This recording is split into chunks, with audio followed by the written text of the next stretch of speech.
esses sequestros, o que é que eles fazem com as pessoas? Eu queria que você contasse um pouco da experiência que você reuniu ao longo desse tempo, estudando os fenômenos, o assunto, como o maior especialista brasileiro nesta área.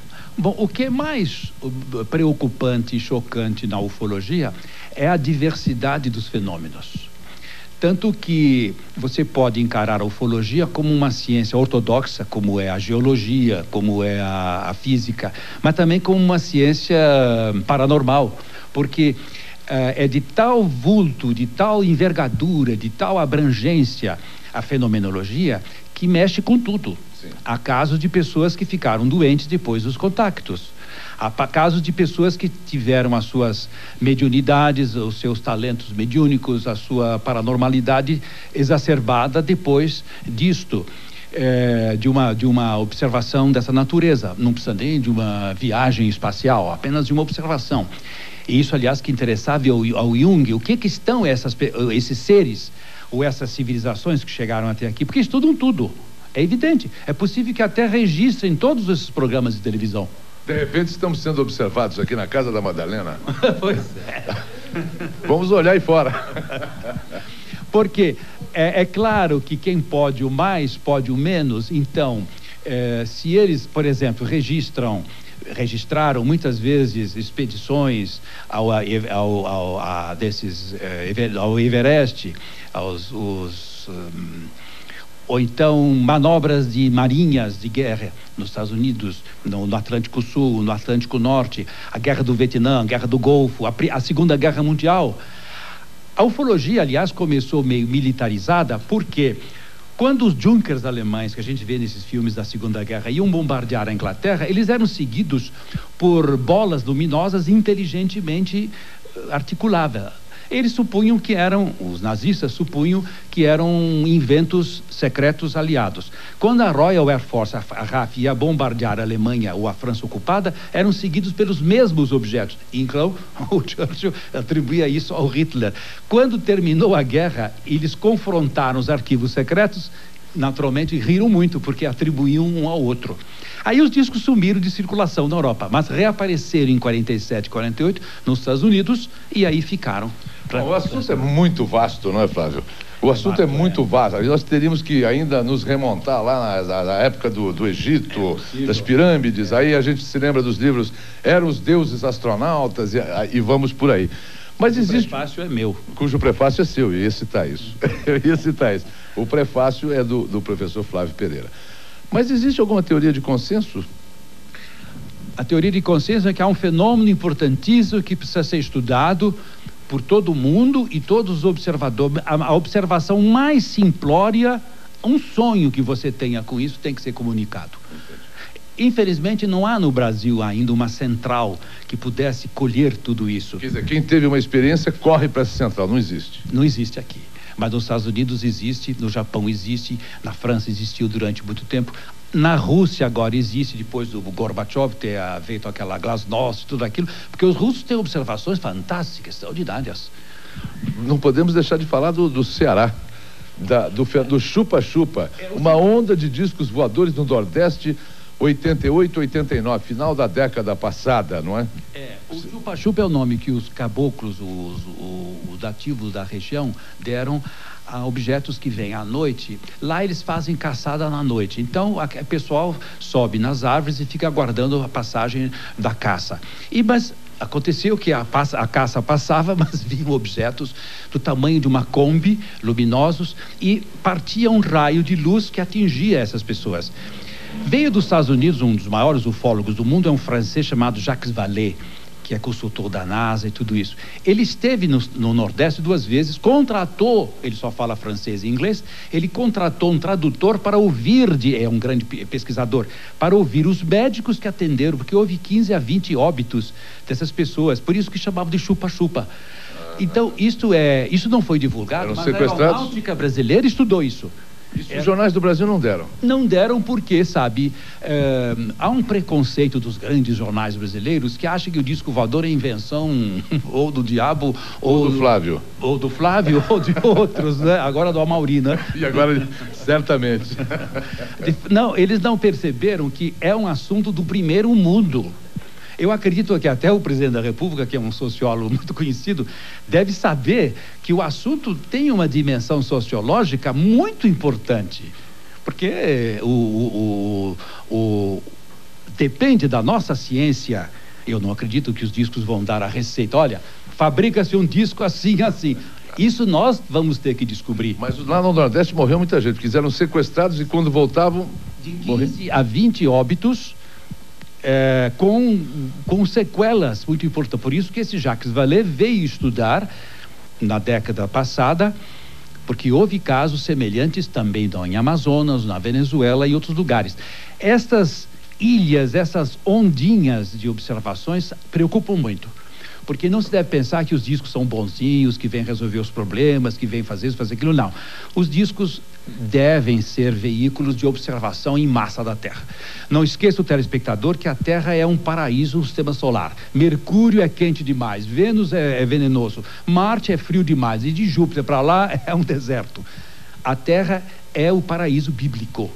Até você pode até fazer um pouco de esoterismo nisso. E de repente, essa turma está descobrindo.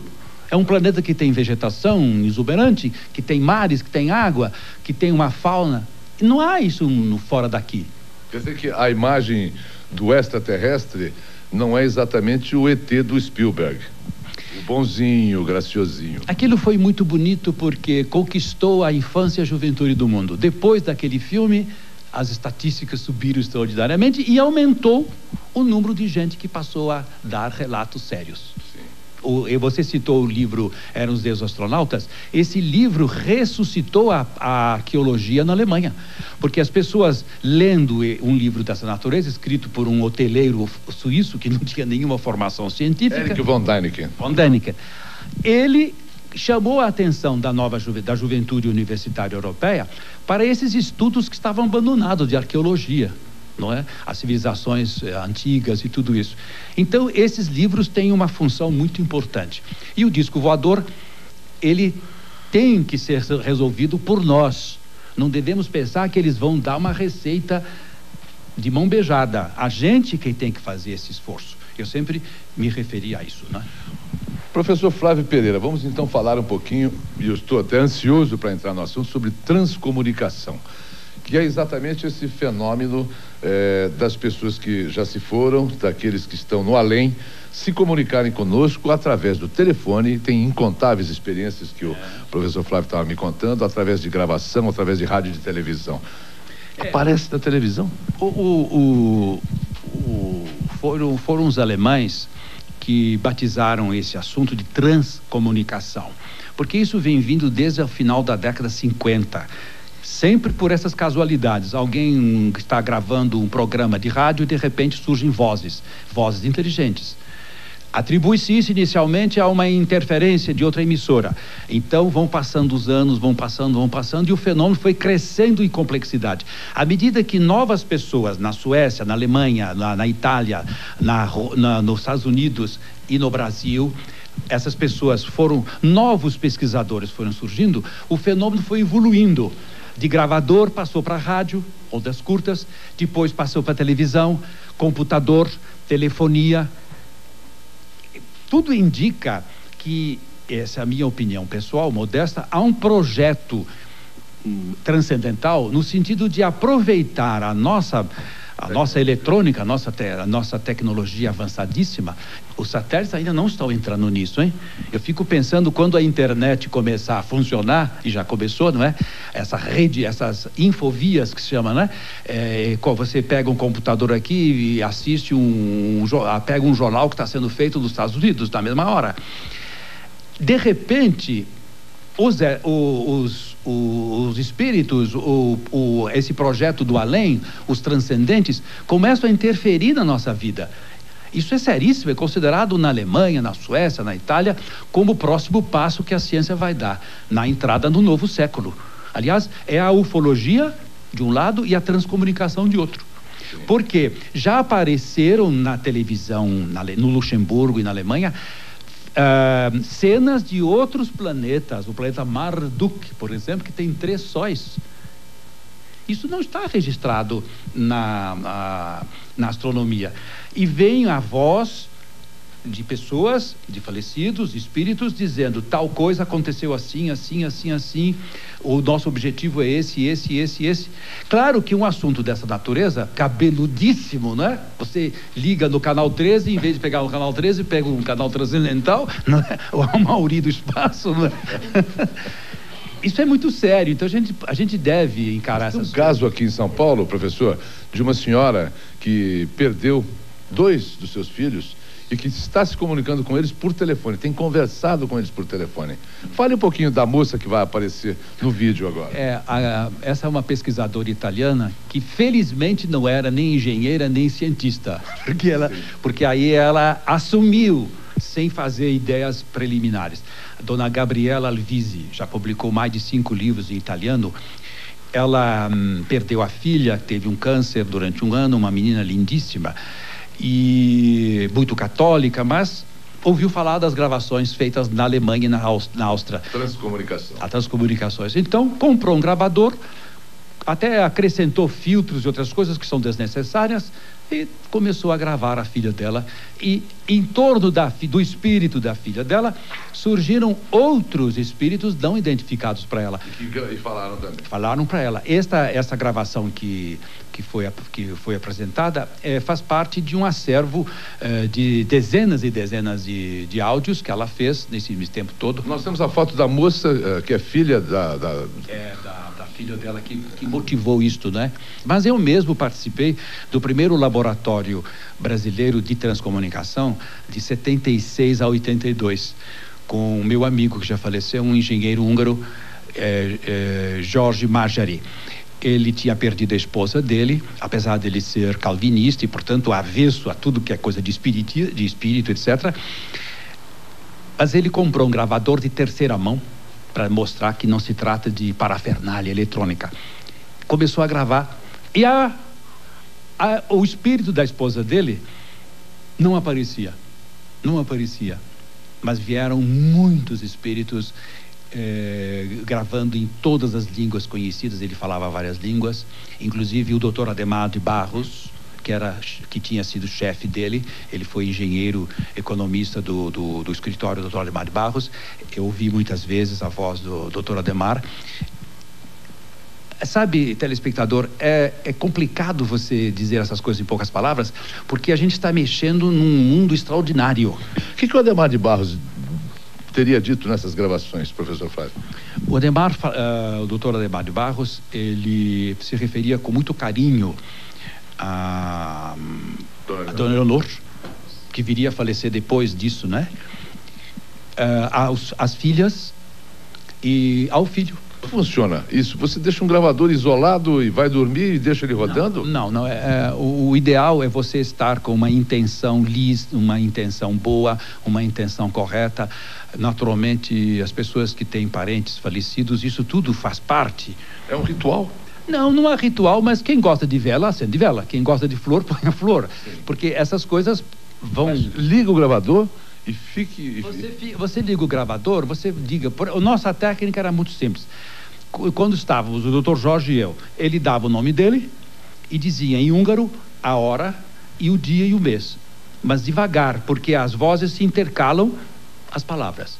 Depois eu dizia o meu nome, em português, dava a minha hora, 1 minuto ou 2 minutos no máximo. Porque quando as vozes estão prontas e dispostas a gravar, não precisa ritual nenhum, elas vêm. E pelo telefone? Bom, pelo telefone eu não tive experiência nisso. Mas eu quero que o senhor me conte sobre a rádio, sobre o rádio, que você fica no dial, sobre a televisão, mas no próximo bloco eu preciso fazer um intervalo. Não saio daí, eu volto daqui a pouquinho. Espantado, falando em transcomunicação, vocês devem ter ficado muito curiosos com a nossa interrupção no bloco anterior. Está me contando aqui o Dr. Flávio que a transcomunicação já é praticada no Brasil bastante. Nós já temos várias obras, inclusive essa traduzida, não é? Mas esse livro é alemão. É alemão. Esse pesquisador Zenkowski, engenheiro eletrônico, professor de várias universidades da Alemanha, ele é o principal pesquisador no momento no mundo. Ele esteve no Brasil, inclusive há 2 anos atrás, fez uma conferência importantíssima aí, tentaram gravar, durante a conferência, gravaram algumas coisas transcendentes. Essa fotografia que nós estamos vendo é uma comunicação, uma transcomunicação por televisão. Onde é que está aquela foto, Flávio? É um registro casual que veio no meio de uma transmissão especial numa emissora, uma transemissora, a gente fala assim, né? Porque não se pode dar número nem nome por enquanto, né? E esta transemissora registrou algumas fotografias e depois, posteriormente, se identificou o autor, o personagem que estava sendo fotografado. Isso já vem acontecendo, já... É um clérigo? É um clérigo. Francês? Suíço, que morto há uns 15, 20 anos. Aí apareceu esta foto na televisão. Foto na televisão. Que é exatamente a mesma foto. A mesma foto, né? Mas isso já é muito frequente no Luxemburgo, na Alemanha, na Itália, porque quando começa a se formar uma egrégora, quer dizer, um campo mental favorável a esses fenômenos, eles se multiplicam.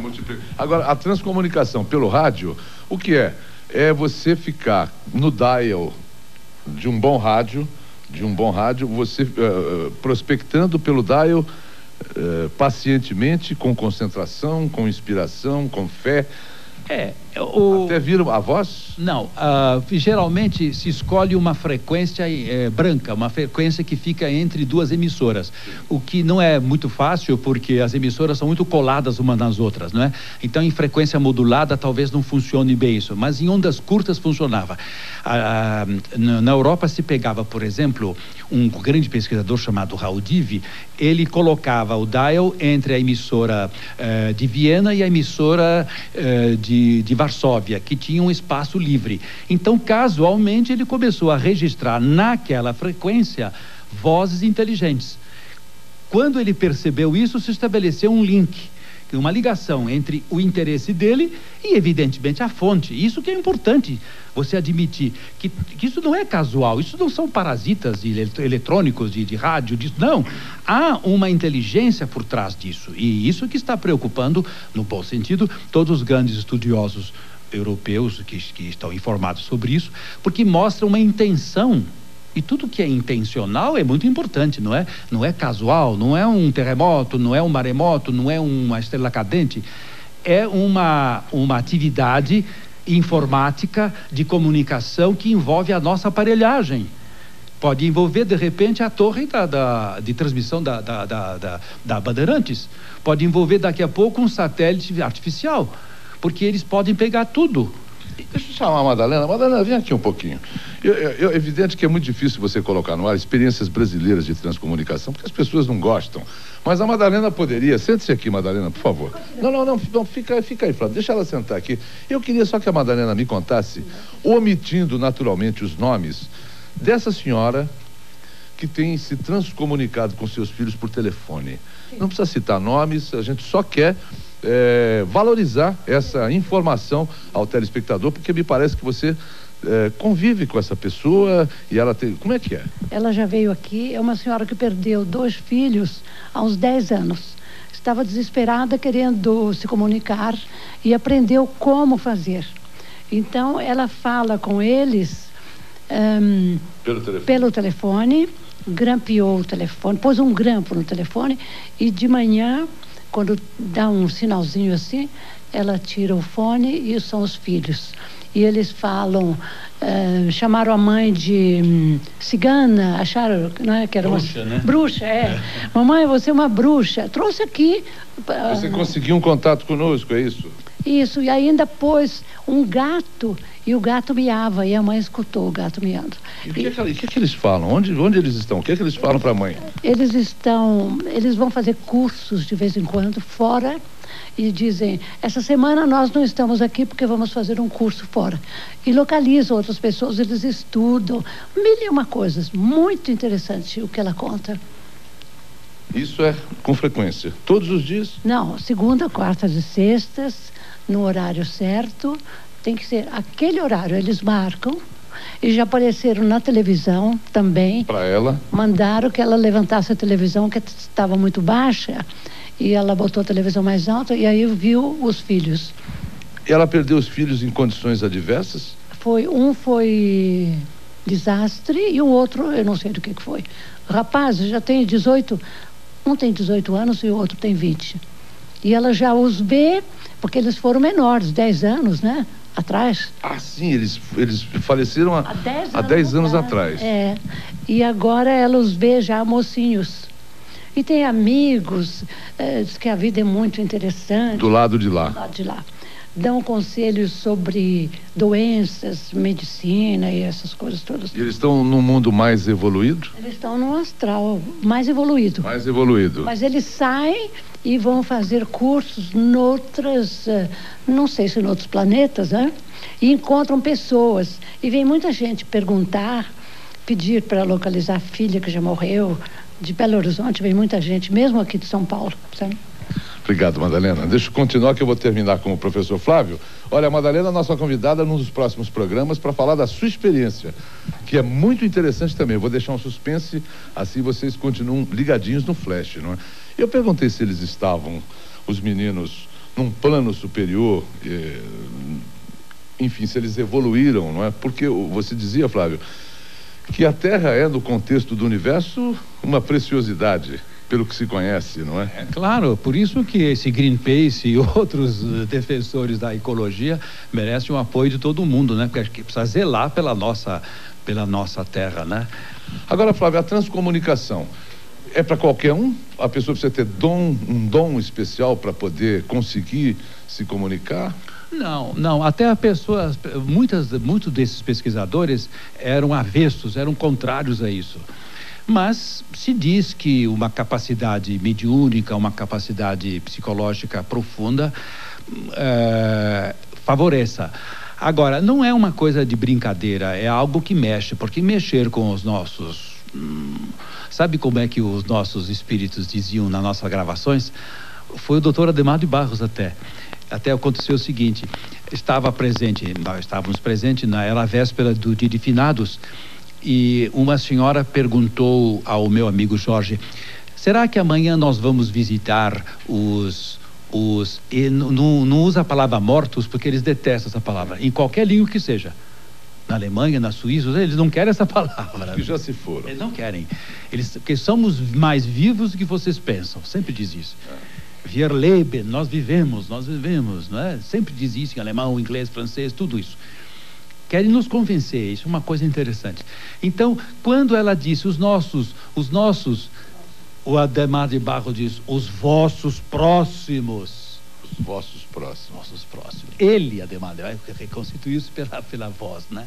Então, é claro que isso está mexendo com as religiões, evidente. Mas o Papa Paulo VI, né, que já morreu, ele deu a maior honraria da Igreja Católica, que é a medalha de São Gregório Magno, a um sueco que já faleceu também,